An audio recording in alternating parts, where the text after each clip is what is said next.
Si bien el Mesozoico se recuerda principalmente por los enormes dinosaurios depredadores que cazaban en la Tierra, muchos de los depredadores ápice más impresionantes también vivieron en los océanos. Los pliosaurios, reptiles marinos con potentes mandíbulas y dientes afilados, eran cazadores expertos de grandes animales, parecidos a los tiburones blancos y orcas actuales. Uno de estos animales, hallado en aguas de la Europa Jurásica, fue inmortalizado en el documental de la British Broadcasting Corporation, Caminando con dinosaurios, Liopleurodon ferox. Este pliosaurio jurásico ha pasado por varias transformaciones a lo largo de su estudio e investigación, y aunque ahora sabemos que no era tan grande como lo presentó inicialmente el documental, sí sabemos que, aún así, era un depredador ápice poderoso y eficiente. En el video de hoy, vamos a echar un vistazo a la vida e historia de Liopleurodon, explorando dónde y cómo vivía, cómo fue descubierto y qué han inferido los científicos sobre él al estudiar sus antiguos restos. Acompáñanos mientras emprendemos un viaje a los océanos jurásicos para conocer a Liopleurodon ferox, uno de los cazadores marinos más eficientes de su época.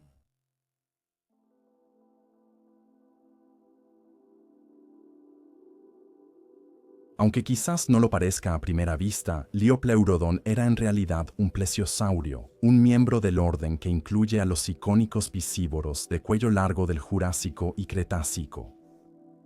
Dentro del orden Plesiosauria, Liopleurodon pertenecía a la familia Pliosauridae, un grupo de plesiosaurios de cuello corto que normalmente se habían adaptado para cazar animales grandes, cambiando sus largos cuellos serpentinos por enormes y poderosas mandíbulas.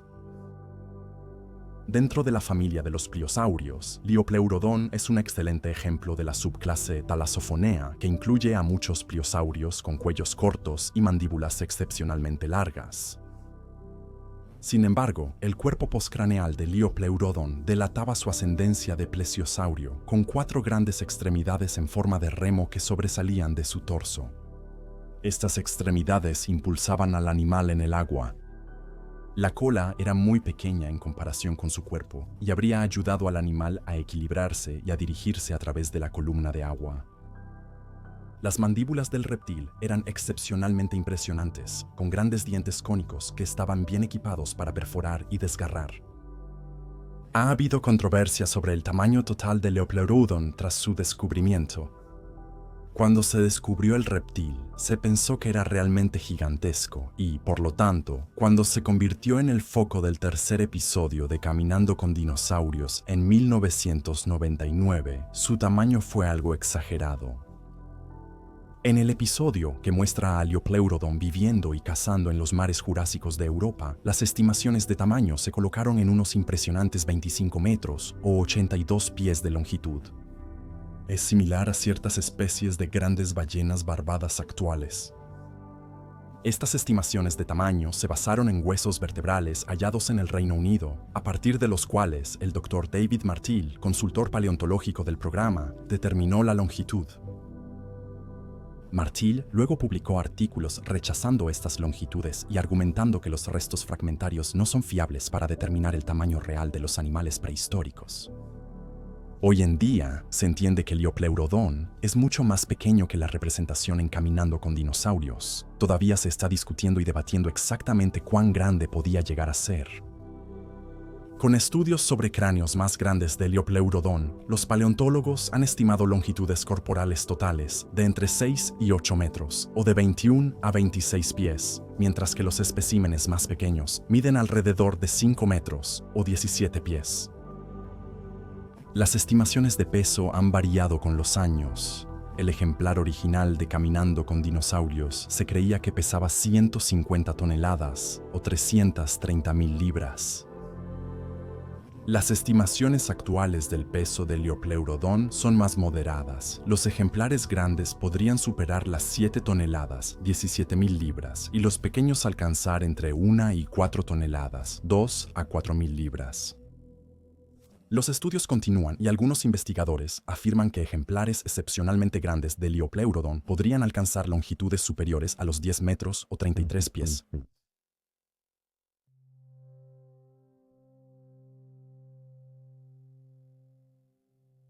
Liopleurodon fue descrito y nombrado en 1873, aunque es probable que sus fósiles ya circularan entre paleontólogos antes de esa fecha.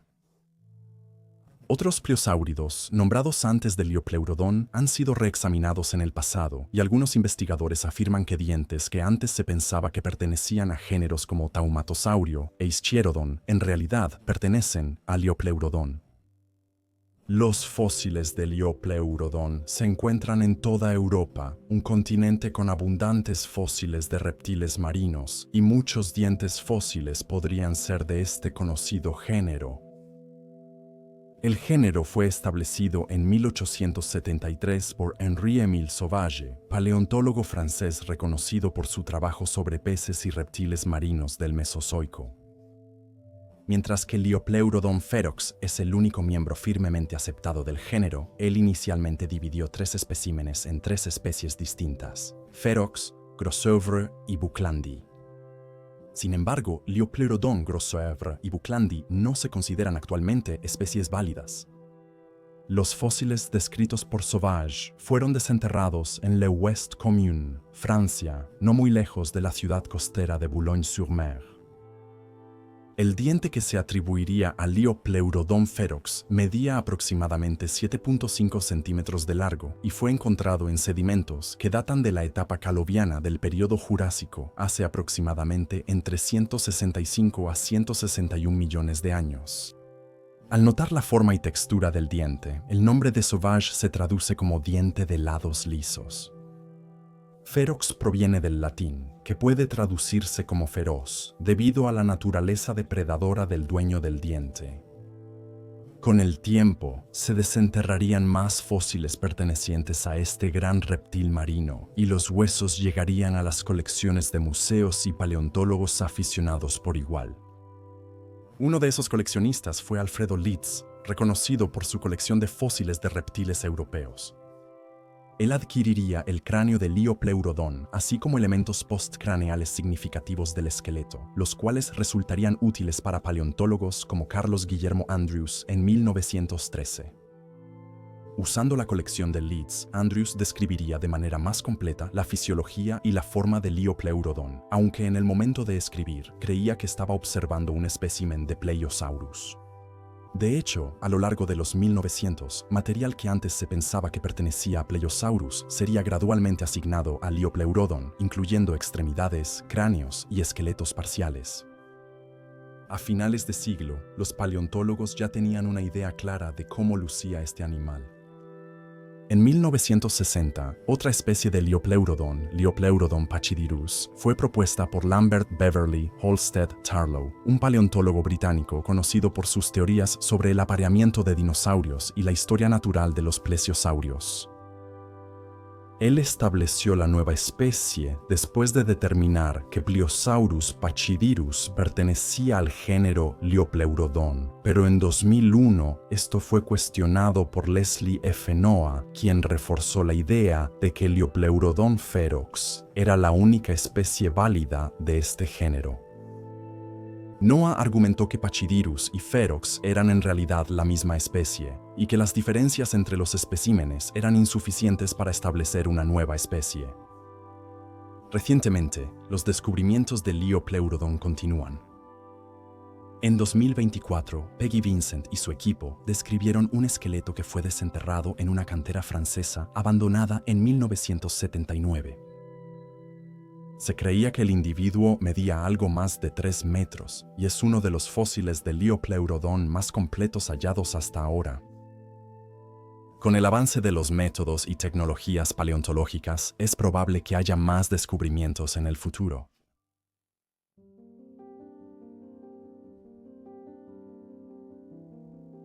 Se cree que el Liopleurodon era un depredador de emboscada en vida, utilizando el elemento sorpresa para cazar peces, cefalópodos y reptiles marinos. Diversos estudios respaldan esta idea, incluso uno con un robot nadador similar al Liopleurodon.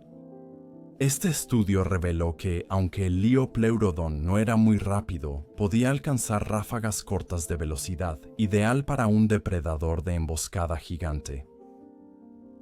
Muchas reconstrucciones del Liopleurodon muestran al animal con contrasombreado, oscuro arriba y claro abajo. Es una característica útil para depredadores marinos de emboscada, ya que ayuda a camuflarse con la luz del océano. Aunque no se sabe exactamente de qué color era el Liopleurodon en vida, tener un vientre claro le permitiría romper su silueta contra la luz de la superficie, mientras que ser oscuro en la parte superior le permitiría acechar en aguas más profundas, listo para atacar a sus presas en la superficie. Se piensa que el Liopleurodon usaba el olfato para rastrear presas y posiblemente detectaba objetivos lejanos en el agua, como los tiburones modernos. Probablemente esperaba en un área oculta, como aguas más profundas o detrás de alguna cobertura, antes de impulsarse hacia adelante con una gran explosión de velocidad y energía para atacar con las mandíbulas abiertas. Aunque muchos animales que cazaban nadaban más rápido, el factor sorpresa y su velocidad inicial daban a este reptil una clara ventaja al atacar al final. La evidencia de lo que el Liopleurodon comía se puede encontrar en sus huesos. Un espécimen, un ejemplar joven, fue descubierto con los ganchitos de las ventosas de cefalópodos en su estómago cuando murió, así como el diente de un reptil marino no identificado. Si bien esto probablemente indica que el Liopleurodon consumía cefalópodos cuando podía, otras teorías han sugerido que el reptil perseguía a los principales depredadores de esos cefalópodos y que los ganchitos en el estómago del esqueleto ya habían sido consumidos por un animal que, a su vez, fue consumido por Liopleurodon. No hay evidencia actual que pruebe que este sea el caso, pero ejemplares más grandes del Liopleurodon ciertamente habrían sido capaces de atacar animales grandes como los plesiosaurios y los ictiosaurios.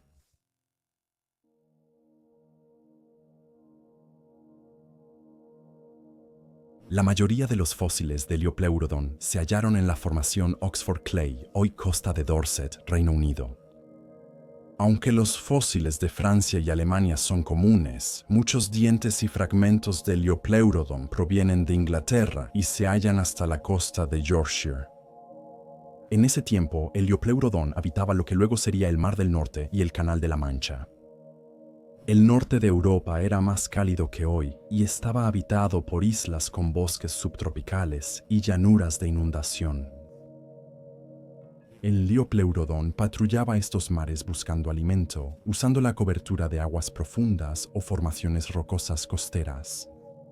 Los reptiles marinos son sinónimos de la formación Oxford Clay, y entre las especies más comunes, aquí está el Ophthalmosaurio isanicus, un ictiosaurio de 4 metros o 13 pies de largo que se parecía y vivía como un delfín moderno. Sus grandes ojos le permitían desenvolverse en poca luz y su largo hocico ayudaba a atrapar peces y cefalópodos en grietas difíciles de los mares cálidos. En Caminando con dinosaurios, el oftalmosaurio es representado como una presa principal del Liopleurodon y para los individuos más grandes, probablemente también fue así en la vida real. Junto al oftalmosaurio, entre rocas, esponjas y corales de estos mares poco profundos, vivían muchos cocodriloformes talatosúquios, antepasados de los cocodrilos modernos, adaptados para vivir siempre bajo el agua. Algunos de ellos, como el Tyrannoneustes, podían crecer mucho y probablemente eran cazadores expertos de peces y pequeños reptiles. El Liopleurodon no era de ninguna manera el único plesiosaurio en el área de la arcilla de Oxford, y los cazadores de peces de cuello largo parecen haber estado entre los animales más comunes aquí. El criptoclido, otra especie mostrada en Caminando con dinosaurios, probablemente usaba su largo cuello y dientes afilados para atrapar peces y calamares de los bancos, mientras que géneros como triclido y muranosaurio recorrían las costas y aguas abiertas en busca de presas similares. Los pliosaurios talasofonianos son más comunes aquí de lo que podrías pensar, y el Liopleurodon no era de ninguna manera el único miembro de su familia en la formación arcilla de Oxford. Similestes, Peloneastes, Pachyscosaurio y Aeadosaurio están entre los géneros de pliosaurios encontrados junto a restos de Liopleurodon, y Liopleurodon parece haber sido el más grande de este grupo. En la formación arcilla de Oxford, los peces eran más grandes que los reptiles marinos. Leuciscus, el pez de aletas radiadas más grande que existió en la Tierra, vivió aquí. Los adultos grandes miden unos 16.5 metros de largo. Este gigante se alimentaba filtrando en aguas abiertas del océano. La serie derivada de Caminando con dinosaurios, monstruos marinos, mostró a Leopleurodon alimentándose de un Leucisctis muerto. Como se cree que era un carnívoro oportunista, este comportamiento aún no se descarta como posible. Sobre las olas de los mares de la arcilla de Oxford, pterosaurios ranforinquinos de especie indeterminada planeaban y chillaban sobre la superficie, atrapando peces con sus largas mandíbulas llenas de dientes irregulares que apuntaban hacia afuera. No se sabe si estos pterosaurios podían bucear o nadar, pero es posible que atraparan peces en pleno vuelo, como lo hace un rayador moderno. Aquí también vivieron dinosaurios, en forma de los terópodos Eustreptospondylus y Metriacanthosaurio. El primero fue mostrado siendo asesinado y devorado por Leopleurodon al inicio del icónico episodio de Caminando con dinosaurios, pero este comportamiento probablemente ya no sea válido por descubrimientos recientes sobre el tamaño del reptil marino. En las islas habitaban varios ornitisquios pequeños, probablemente cazados por los terópodos ya mencionados. Estos incluían Alexobosaurus, Sarcolestes y Calobosaurus, miembros tempranos de grupos que prosperarían a lo largo del Jurásico y el Cretácico.